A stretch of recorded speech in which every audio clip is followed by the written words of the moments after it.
ఈ విధంగా చిరుధాన్యాలతోనైతే జావా చేస్తే కొంతమందికి ఏంటంటే తాగడం అనేది ఇష్టం ఉండదు.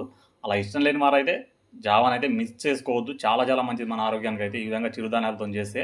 నేనైతే పక్కన ఉల్లిపాయ చింతకాయ చట్నీ పెట్టేసి చింతకాయ చట్నీ నాకుంటూ జావా తాగుతుంటూ ఉల్లిపాయ తింటూ ఎంజాయ్ చేసుకుంటూ తాగండి. చాలా చాలా మంచిది మన ఆరోగ్యానికి అయితే.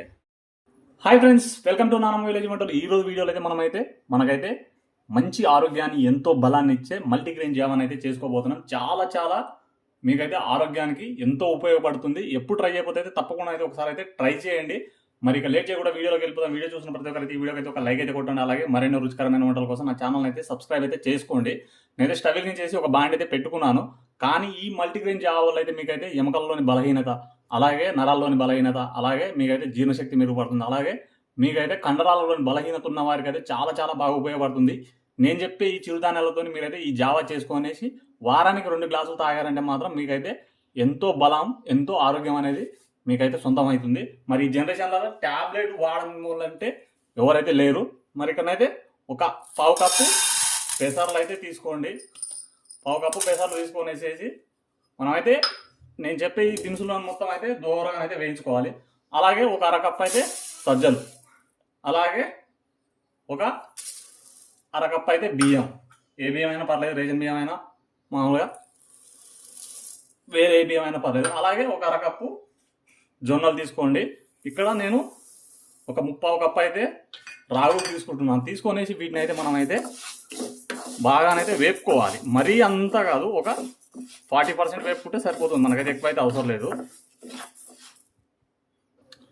ఈ జనరేషన్లో అయితే చాలామంది అయితే ఏదో ఒక రోగానికి అయితే ట్యాబ్లెట్ అయితే వాడుతూనే ఉంటారు.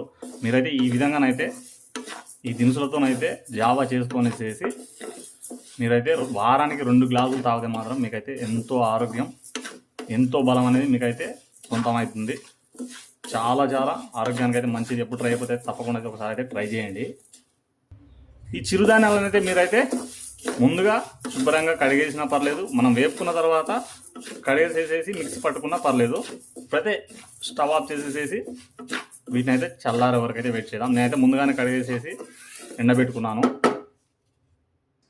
బాగా చల్లబడాలి. చల్లబడ్డ తర్వాత మనమైతే వీటిని అయితే మెత్తగానైతే మిక్సీ పట్టుకొని పౌడర్ లాగా చేసుకోవాలి. చూసారు కదా, మనకైతే ఇక్కడనైతే చిరుధాన్యాలు అయితే బాగా చల్లబడ్డాయి. ఇప్పుడైతే వీటిని అయితే మెత్తగా అయితే మిక్సీ పట్టుకొని పౌడర్ లాగా చేసుకుందాం.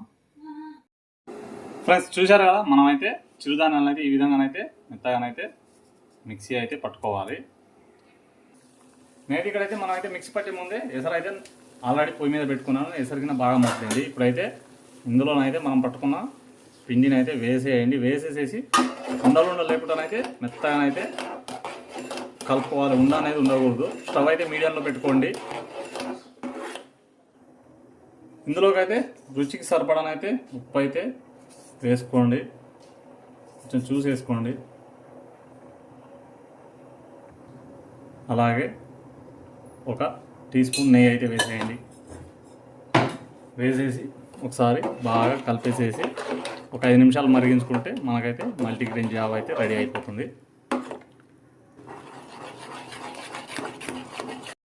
ఫ్రెండ్స్ చూసారు కదా, మనకైతే జావా అయితే రెడీ అయిపోయింది.